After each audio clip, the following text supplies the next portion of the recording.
Halo Sobat Cek Fakta. Kali ini kita bakal beda salah satu klaim paling berani di sepak bola Asia Tenggara 2025.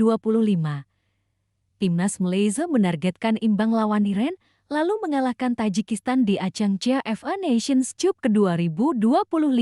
Ambisi Harimau Malaya di bawah pelatih baru Peter Kelamovski lagi-lagi bikin banyak pecinta bola Asia Tenggara geleng-geleng kepala. Realistiskah? Atau cuma sesumbar? Mari kita kupas datanya, sejarahnya, rivalnya, dan sinyal bahayanya untuk timnas Indonesia. Pertama, Sobat Cek Fakta harus tahu CAF Nations Cup bukan turnamen acek-ecek.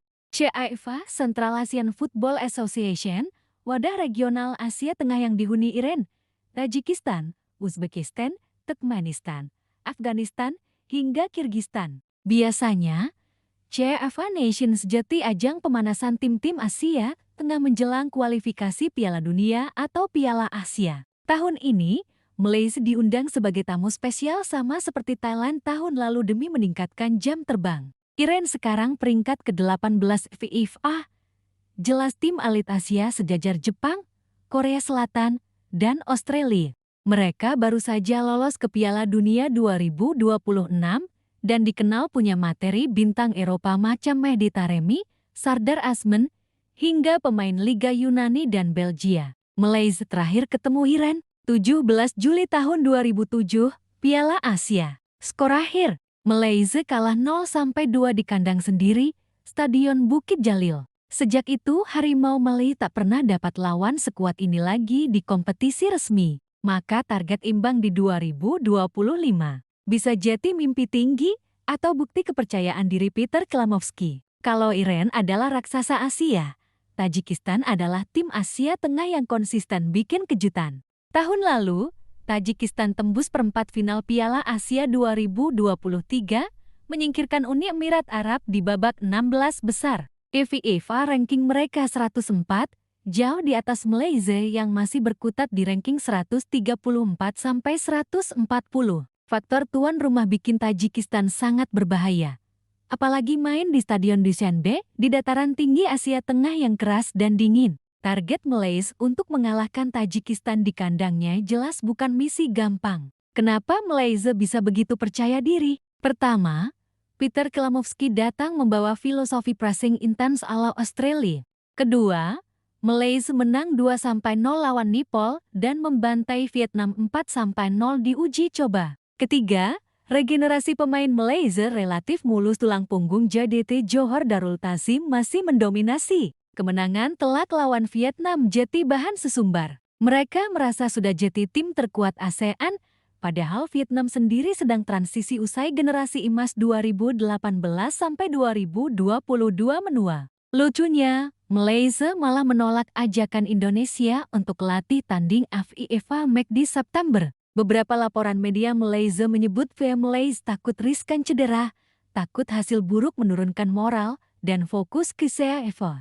Padahal duel Garuda vs Harimau Malaya selalu panas. Kalau benar-benar yakin kuat, kenapa menghindar? Ini bikin publik menilai kemenangan lawan Vietnam belum tentu jadi patokan. Apa pengaruhnya untuk Indonesia? Malaysia makin percaya diri di Asia Tengah, artinya Harimau Malaya akan datang ke Piala AFF dan kualifikasi Piala Dunia 2026 dengan mental tinggi. Jika Malaysia pulang dari CAF Nations Cup dengan hasil bagus, misalnya menahan Iran imbang 1-1 atau menang 2-1 lawan Tajikistan, kepercayaan diri meledak. Ini bisa merembet ke level U23, di mana Harimau Muda juga sedang naik daun usai menekuk tim senior. Buat Indonesia, artinya Garuda Muda dan Garuda Senior harus makin siap. Tak boleh sekadar latihan internal, tapi harus dapat uji coba internasional berkualitas. Cek Fakta juga harus jujur, Malaysia sering meledak di awal, lalu melempem di laga kompetitif Piala AFF 2022. Gagal ke final meski awalnya digadang-gadang jadi juara. Kualifikasi Piala Asia 2023. Lolos meyakinkan, tapi di Piala Asia kalah 0-4 lawan Korea Selatan, 0-3 lawan Bahrain. Jadi, sesumbar lawan Iran dan Tajikistan ini belum tentu jadi jaminan. Semua tergantung konsistensi, cuaca, mental tandang, dan detail di lapangan.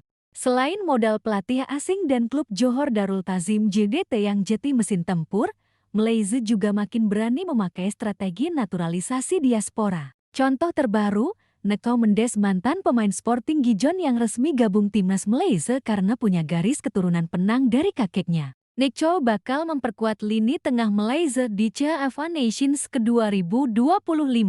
Bahkan, Neko Mendes tidak sendirian. Sebelumnya Malaysia sudah punya Liridon Krasniki Kosovo, Litak Inggris, Andrik Dos Santos Brasil, Sergio Aguero Malaysia bukan Kun, ya, hingga rumor lain pemain keturunan Eropa. Strategi ini bikin Malaysia punya skuad campuran lokal diaspora yang kualitasnya di atas rata-rata ASEAN. Kalau jalannya mulus, mereka bisa rekrut pemain diaspora di posisi CB, striker, dan winger cepat. Kalau kita mau cek fakta mendalam, harus paham latar belakang sejarah rivalitas ASEAN. Malaysia punya sejarah sepak bola yang dulu kuat, salah satu pionir di Asia Tenggara. Era 1970-an, Malaysia pernah tampil di Olimpiade 1972 dan ke 1980.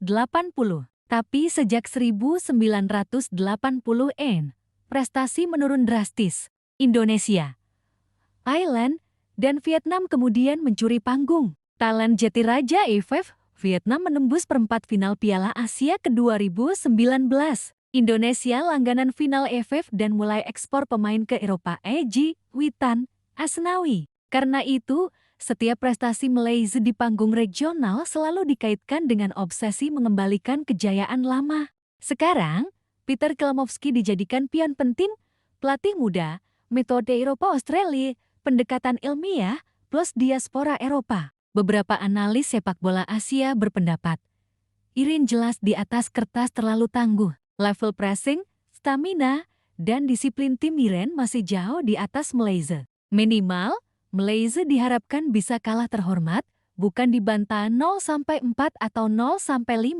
Tajikistan, beda cerita. Tajikistan memang kuda hitam Asia Tengah, tapi Malaysia punya peluang kalau bisa mendominasi ball possession, memanfaatkan counter cepat, menang duel udara dengan pemain tinggi diaspora. Poin krusial, Huacha di Dushanbe atau Tashkent bermain di ketinggian 700-1000 meter di atas permukaan laut dengan suhu dingin, sering bikin tim Asia Tenggara kewalahan fisik. Belum lagi jadwal padat, hanya jeda 2-3 hari antar laga. Sesumbar Malaysia bukan cuma soal gengsi. Ranking FIFA adalah nyawa untuk pot seed kualifikasi Piala Dunia. Dengan ranking sekitar 135, Malaysia ingin menembus top 120 agar di undian kualifikasi Piala Dunia Ronde 3 atau kualifikasi Piala Asia Ronde 3. Mereka tidak selalu satu grup dengan monster Asia Timur seperti Jepang atau Korea Selatan. Kemenangan lawan Tajikistan dan hasil imbang lawan Iran bisa mendongkrak ranking FIFA signifikan karena lawan punya poin tinggi. Karena itu Malaysia rela menolak uji coba lawan Indonesia, mereka lebih pilih lawan tim Asia Tengah yang value point FIFA-nya lebih besar. Sekarang bandingkan dengan Indonesia. Tim Garuda justru lagi giat membangun generasi baru di Eropa. Rafael Struijk, Indra Jenner, Nathan Choaon, Marcelino Ferdinand, Pratama Arhan, Sandy Walsh, Ilken Baget yang main di Inggris. Level naturalisasi Indonesia juga menyasar pemain aktif Eropa, bukan ex-pemain klub papan bawah. Ini membuat komposisi timnas Indonesia lebih berimbang, plus Sinte yang punya metode latihan keras ala Korea Selatan. Bedanya, Malaysia dominan di Liga Domestik JDT, Selangor, sedangkan Indonesia pelan-pelan mendorong pemainnya keluar negeri. Dalam uji coba pun, Indonesia berani melawan Palestina, Turkmenistan, Libya, bahkan Argentina. JDT adalah mesin uang Malaysia. Mereka punya stadion megah, gaji tinggi, akademi modern, match fee yang rutin, dan pelatih-pelatih asing berkualitas. Pemain timnas Malaysia mayoritas alumni JDT. Arif Aiman, Shihan Hasmi, Lavi Bin Ong, Matthew Davis, Safawi Rashid. Filosofi JDT meniru klub-klub Asia Barat seperti Al Sadd Qatar dan Al Hilal Arab Saudi. Mereka ingin mendominasi Asia Tenggara, lalu naik level ke Asia Tengah dan Asia Barat. Jadi kalau Malaysia sesumbar mau imbangi Iran, sebenarnya mereka mau bilang, ini bukan Malaysia 2010 lagi, ini Malaysia JDT plus diaspora Eropa. Sobat cek fakta, kalau Malaysia agresif begini, Indonesia mau tidak mau wajib adaptif. 1. Terus kirim pemain ke Eropa, jangan stuck di Liga Pertama. 2. Cari lawan uji coba yang kelasnya di atas, bukan sekadar lawan Asia Tenggara. 3. Fokus ke Piala Asia dan kualifikasi Piala Dunia AFF hanya bonus. 4. Jaga harmonisasi PSSI agar naturalisasi dan pengembangan pemain tidak terganggu drama internal. Akhir kata, Cek Fakta mau mengingatkan, Malaysia boleh berkoar, pelatih boleh berjanji, pemain boleh bangga, tapi lapangan hijau tetap hakim paling jujur. Akankah Malaysia benar-benar menahan Iran, mengalahkan Tajikistan di kandangnya, atau pulang dengan rasa malu? Dan akankah Indonesia hanya menonton, atau justru menjawab di ajang kualifikasi Piala Dunia dan AFF? Jangan cuma percaya rumor, periksa data, baca statistik, tonton permainannya. Karena sepak bola bukan soal kata-kata, tapi soal skor akhir. Itulah investigasi panjang Cek Fakta tentang sesumbar Malaysia di CAFA Nations Cup ke-2025. Kalau kamu punya data tambahan, rumor pemain diaspora baru, bocoran strategi Klamovski, atau sekadar pendapat Malaysia terlalu halu, tulis di komentar. Like, share dan subscribe kalau kamu mau update investigasi sepak bola ASEAN, Eropa, sampai drama naturalisasi terbaru.